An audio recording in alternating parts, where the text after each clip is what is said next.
Welcome to MMA Fancast. My name's Luke, and I have a recent guest joining us back on the show today. Very excited to welcome back Karli Jo Thomas. Karli Jo, welcome back on the show. Thank you. Thank you. So nice to see you. Thanks for squeezing us in after training. You just completed some training. You've got a really fun BJJ submission only match coming up. Stout Fights BJJ Superfights is this coming Sunday. So let's kind of talk about your experience in BJJ, and have you ever done sort of these featured matches before? This is actually my second super fight. I did one last year. Was it last year? Last year sometime. In Maryland. So this is like my second one jiu-jitsu match. I've competed a handful of times, but this is the second one, one match, submission only. So I'm pretty excited about it. It is very exciting. I've attended these before, and for people that know, traditionally BJJ is very much a tournament style. Sometimes you have to lose twice before you leave. Sometimes, it's a tournament style, and they're still fun to watch, but this is much more focused because there's only one match on at a time, and that's all that's going on. How do you think it's different with it being sort of more of a fight matchup where it's one after another, as opposed to a tournament? Do you think that kind of will be sort of a little bit more exciting? Yeah, it definitely makes it more exciting. It gives it like a different kind of vibe. I feel like this is more obviously jiu-jitsu tournaments are competitive, but this is more like a fight. So yeah. I'm like MMA fighter, so it kind of puts you in that mindset in a way more than just competition. And then you can go 100% for that whole time because you don't have to worry about going 6 matches later again in the day, so you kind of can give it your all right then and there. So that's kind of, I think, the biggest difference. You don't have to save your energy. You can just get after it. Well, yeah, that's a big part. I think for the athletes and the crowd, there's also the announcement part. There's not really the announcement part in a tournament unless you get to the finals, so it's more exciting. But yeah, good tip there that you're able to kind of make it like an MMA fight where that's your only thing you're doing. You're peaking for that. You're focused on that. What are the submission only rules? Obviously, submission only, they're not going to be keeping points or scores, but what are the rounds or what are the time duration? What do you know about that? So this one is 6 minutes. You got 6 minutes to sub. If there's no sub, you go into overtime. I think each opponent gets 1 minute in back control. Only submissions. You can hold somebody in back control for a minute. They can escape. If there's no submission, the other person goes. If there's no submission there as well, then you have a 2-minute sudden death match. It starts back on the feet. First point wins. So that's kind of the last resort is the point system. Okay. So yeah. So they do bring in the point system, but as a overtime tiebreaker type thing. I remember one time they had the same tournament or the same super fights. I think they started in an arm bar, not stretched out, but where you had your arm like this and the person wrapped their legs and got into crossbody arm bar, and then sitting up though. And then it started, and then they had a fight for it back type thing. I think that used to be one of their overtime sort of sudden death. But thank you for walking us through it. I know what's cool about the Stout BJJ team is they're always looking to kind of tweak things, the length of time, the rules and stuff like that to make it exciting. So in a submission only tournament, is this your first? Because I know they do tournaments that are submission only. The Good Fight is submission only, I believe, and a couple others are submission only. So have you done submission only tournaments before? What's it like having that mindset going into a BJJ match versus a point system?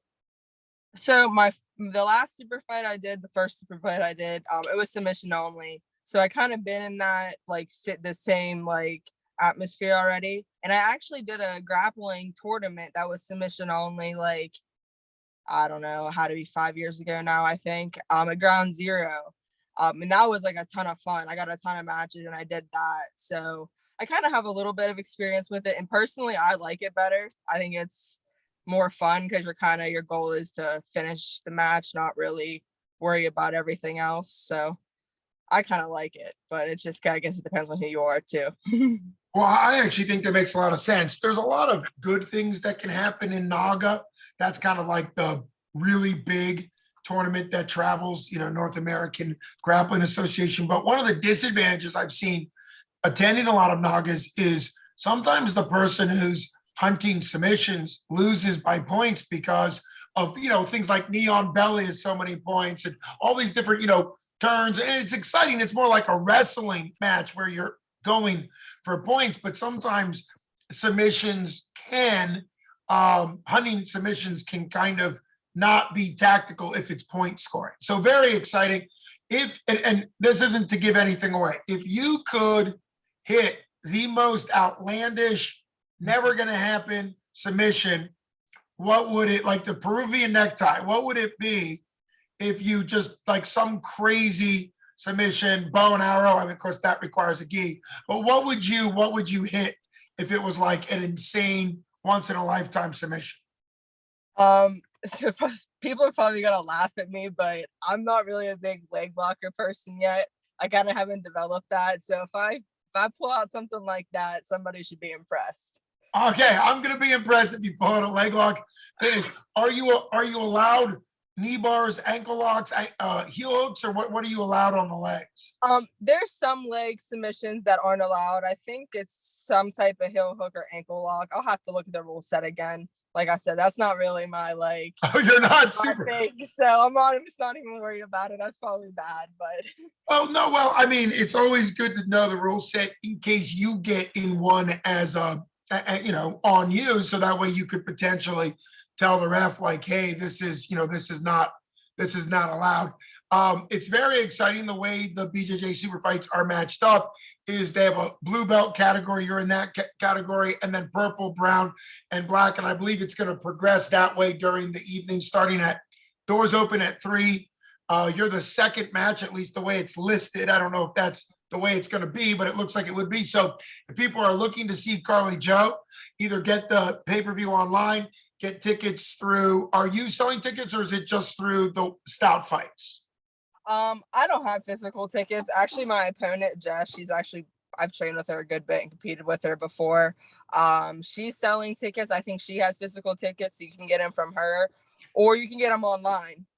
And there's about, I think, 10 people from the Mat Factory that's on there. So you get a hold of Isaac, you can get them. Kind of anybody in the Pittsburgh MMA jiu-jitsu scene, you can get in touch with them. Go on Stout's thing. They have a link there somewhere. So yeah, they do. It's just they're saying they can sell them through stoutfights.com. Obviously, I always encourage people to support fighters and gyms. What's it like? I didn't realize that part. What is it like facing off against somebody like Jess, who you've trained with, and it's kind of a different mindset than MMA, where it's much more rare to fight somebody that you're friends with or no. It does happen. We've seen it happen, but it's a little bit more rare. So what's it like going up against Jess? I'm excited about it, actually.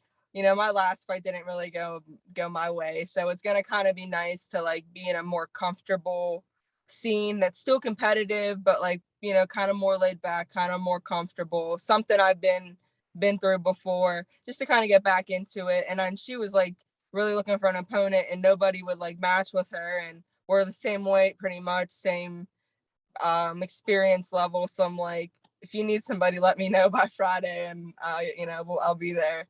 So kind of just, she needed somebody, and I knew it's a matchup. I'm like, let's just do it. She's like, let's do it. So here we are. And that is much more, you have a great attitude. I think that's much more common in BJJ because there's that respect, and it's also more of the art, while it can be violent, because some of the submissions clearly can be violent.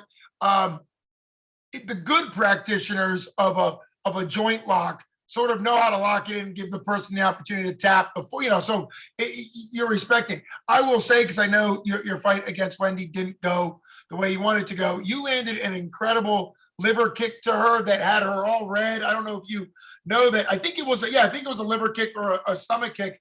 That was, I know it's hard to feel happy about that fight, but that one kick looked I mean, it was still bothering her after the fight, but that's your striking was very impressive. Is that something that you think might be good to just focus in on grappling? You happen to have got caught in a submission in MMA. There's so much going on. We've seen even high level BJJ black belts get caught in submissions because there's more going on. But in that fight for 247, in the little bit you had, your striking looked fluid, smooth, long, great kicks, great punches. So is this kind of a way in your mind to just dial in on the jiu-jitsu? Yeah, that was kind of my mindset with it too. I'm like, I need to get back into, just because I used to compete a lot and I kind of quit, just focus more on MMA recently. So I'm like, I need to get back into it, get comfortable being in that competitive jiu-jitsu, grappling mindset rather than just grappling in the gym because it's different. Sure. Any kind of competition is different than training. It's a different, that person's going 100%, you're going 100%. So it's a different kind of, it's just a different kind of thing. And I'm like, I just need to get back into that and do any kind of competition that I can do right now and get comfortable competing again. Cause MMA is the ultimate goal. So I don't really care how I do in grappling or boxing if I do that or Muay Thai. I just want to get that experience and be under that pressure. That's kind of the goal right now with any kind of competition that's not MMA. Because, we don't want to lose fights. We put a lot of work into it and time and stuff. There's so we just got to get better everywhere, comfortable everywhere. That's kind of just my mindset from here on out. Well, you've been very nice, not only coming on the show, but talking a little bit about your last fight and staying focused on what you can do now. I love the mindset of you and your coaches and all of just seek out competition where your fixation, your focus, whether it's boxing, kickboxing. The Stout Fights used to do kickboxing once or twice a year. They haven't done it. They haven't done it now. I did it when I was like 18. I did it. It was my first Muay Thai fight ever. I fought a girl named, they called her Mad Dog. She was super tough. I was so young. And I watched that fight now. I'm like, man, I did not know how to strike. But I did it a long time ago. So it's just like kind of cool to just be back doing it again with them and training up and everything. So it's just crazy how everything kind of like wraps around. Oh, of course. I think in combat sports in general, it's a small community. You're going to see a lot of the same people. I hope at some point that they put on another kickboxing or, they did some Muay Thai kickboxing. It's very cool. Well, I appreciate you coming on. For everybody out there, get your tickets. It's this Sunday at the Maverick Hotel in Pittsburgh. Super, super excited to see you and everybody compete. Thanks so much for coming on. Best skills to you and the 10 people out of the Mad Factory. Well, and everybody, of course. Thanks so much, Karli Jo Thomas on MMA Fancast. Thanks a lot. See you later. Got it. See you.